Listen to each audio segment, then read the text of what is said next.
Hello and welcome to IPL Fantasy, and now we're going to talk about match number 10, which will be played between Royal Challengers Bangalore and Mumbai Indians in Dubai. It will be the first match for Mumbai Indians outside Abu Dhabi, and of course RCB will be playing their home game at Dubai. Last time around, RCB lost to Kings XI Punjab in Dubai by 97 runs, so they'll be hoping to bounce back from that defeat, but they face a difficult proposition or a difficult opponent in Mumbai Indians. Let's take a look at what sort of playing 11 and combinations they could have.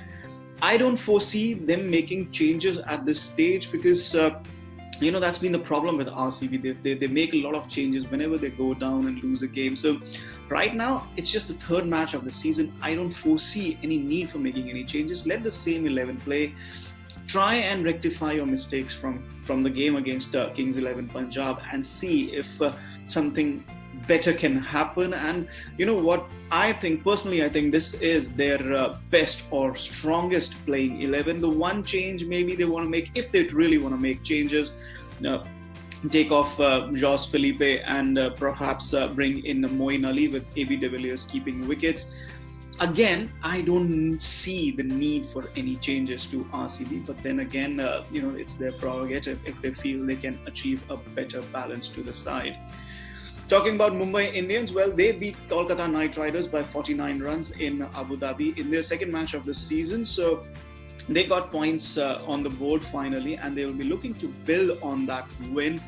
Again, I don't see any changes to their playing 11, and Mumbai Indians don't usually make those changes, especially if they are on a winning run. And this could be the start of a winning run for them. And of course, never mind the fact that this is, of course, their strongest 11 as well, especially with Saurabh Tiwari also scoring a few runs. Ishan Kishan is the other option. The weakling was supposed to be their spin attack, but Krunal Pandya and Rahul Chahar have handled it brilliantly. And James Pattinson, what a revelation he has been with the new ball.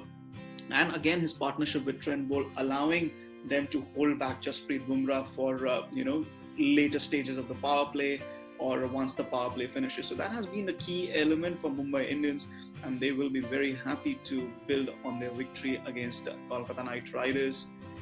Of course, the combined fantasy 11, we have so many superstars to pick from, and it's going to be a challenge. As you can see, there are many permutations and combinations possible. So let's start first of all. Let's assume that AB de Villiers is not going to keep the wickets, which means we can opt for Quinton de Kock as the wicketkeeper, Rohit Sharma, Virat Kohli, AB de Villiers and Aaron Finch. That's your 5 batsmen, including the wicketkeeper, and it gives you really good hitting power. Then you can opt for a 6th batsman in Suryakumar Yadav or Devdutt Padikkal, especially because these two bat in the top order. They bat in the top 4, and that's why they probably have the chance to face a few more deliveries than, say, someone like Saurabh Tiwari. So if I have to pick another batsman, then these two would be my ideal choice.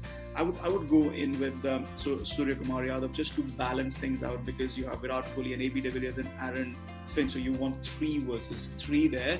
And then you obviously want to have Kieran Pollard as your all-rounder. Then the second all-rounder is where it becomes a real dicey situation, because on the one hand you have Hardik Pandya, and then you have Washington Sundar and Shivam Dube. Hardik Pandya is not really bowling at the moment. Sundar and Dube are bowling. So does that mean Hardik Pandya has the higher has the higher upper hand, or they have the upper hand? The one thing that I would like to mention here is that Mumbai Indians have the upper hand over Royal Challengers Bangalore in terms of their bowling attack. They have a better bowling attack. So the chances of Washington Sundar and Shivam Dube batting and bowling in the match are higher than Pandya. So just to balance things up, I might be tempted to go in for someone like Shivam Dube ahead of Hardik Pandya, solely because Pandya is not really bowling so far in this IPL. It's a slow progression for him. Then comes to the bowling attack, and we have 3 spots remaining here. Yuzvendra Chahal has sealed his bowling spot. Then there is James Pattinson and Jasprit Bumrah. So again, it becomes really lopsided in the favor of Mumbai Indians. Your other options are Krunal Pandya and Rahul Chahar. But again, Chahal has been very, very vital to RCB's bowling strategy. He's a clever bowler. So you have to see which bowler can take more wickets here. Jasprit Bumrah, of course, he's nailed down. If you compare him with Umesh Yadav or Navdeep Saini, there's no comparison really. And then James Pattinson is a little ahead. when it comes to Trent Boult and Dale Steyn, given the performances so far. So my three picks for the bowling attacks would be Yuzvendra Chahal, Jasprit Bumrah, and James Pattinson. But again, like you said, so many superstars to choose from in this matchup between RCB and Mumbai Indians, and so many permutations